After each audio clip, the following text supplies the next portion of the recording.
उम्मीद करता हूँ आप खैरियत से होंगे। दोस्तों ओवरऑल ब्रीडिंग को देखें अगर, तो कंट्रोल शेड आ चुके हैं जिनकी मदद से आप ऑफ सीज़न यानी कि टेम्परेचर और ह्यूमिडिटी को कंट्रोल करके आप मुख्तलिफ बर्ड से through out the year breed ले लेते हैं।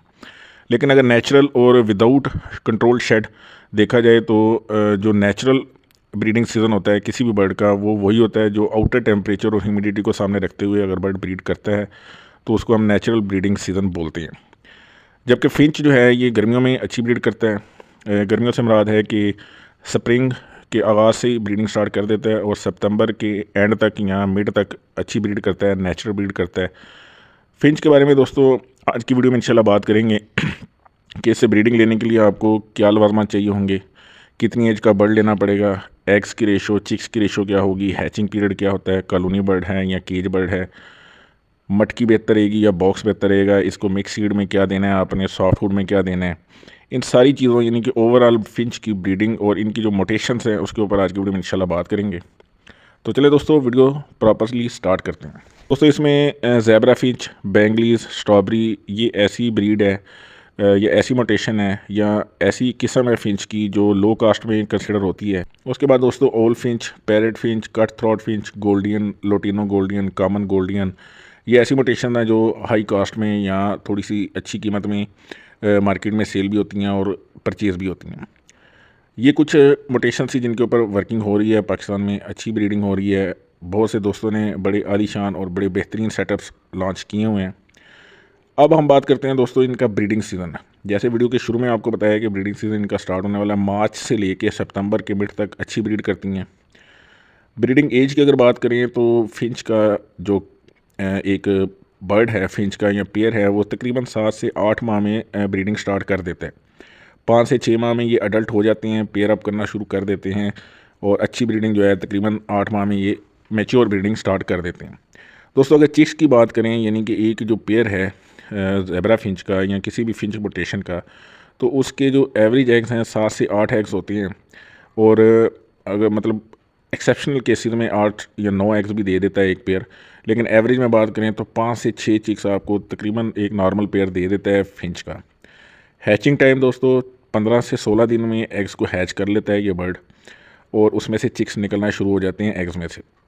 यही जो चिक्स हैं इनको सेल्फ ईटिंग यानी कि ख़ुद खाने की उम्र जो है इनकी तकरीबन इनको 30 से 35 और बाज़ केसेस में 35 से 40 दिन का अर्सा दरकार होता है चिक्स को खुद खाना स्टार्ट करने में यानी सेल्फ ईटिंग में।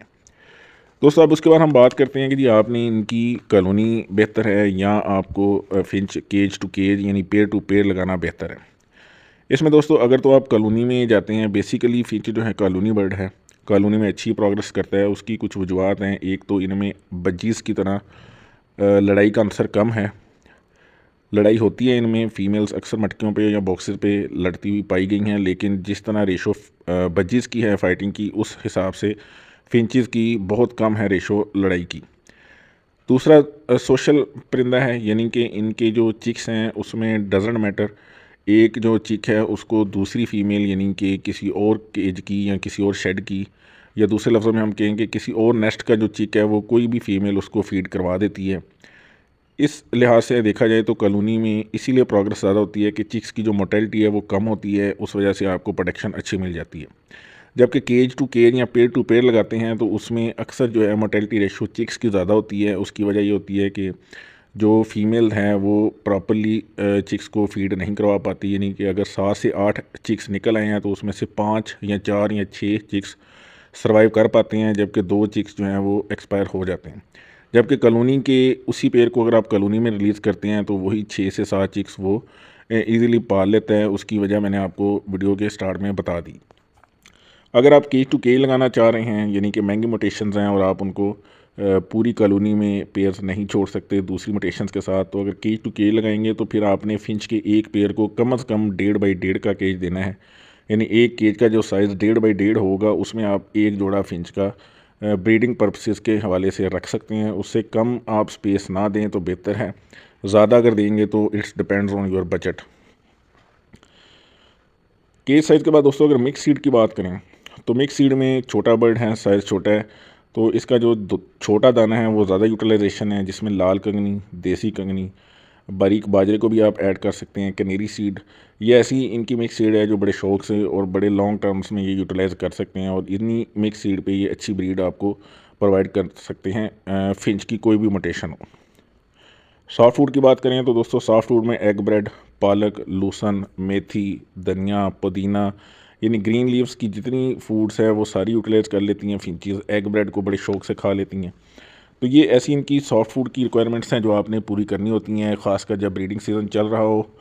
उसमें चिक्स को ब्रीड या फीड कराने के लिए जो बड़े बर्ड्स होते हैं वो सॉफ्ट फूड के तलाश में होते हैं और सॉफ्ट फूड देने से उनकी जो चिक्स की ग्रोथ है वो तेज़ होती है और साइज़ अच्छा बनता है। उसके बाद दोस्तों कैल्शियम सोर्सेज फिंचेस को बहुत चाहिए होते हैं क्योंकि इनका जो ब्रीडिंग क्लच होता है वो कंटिन्यूसली होता है और हैचिंग टाइम जो है वो कम होता है। तो पे दर पे जो ब्रीड है इन इसकी वजह से इनको आपने कैल्शियम सोर्स ज़रूर प्रोवाइड करना है। उसमें आप एग शेल्स भी दे सकते हैं, कैल्शियम ब्लॉक्स भी दे सकते हैं, कैल्शियम पी सिरप है वो भी दे सकते हैं और जो मुख्तलिफ मार्केट्स में बर्ड्स मार्केट्स में कैल्शियम सोर्सेज अवेलेबल होते हैं वो आप इनको प्रोवाइड करेंगे।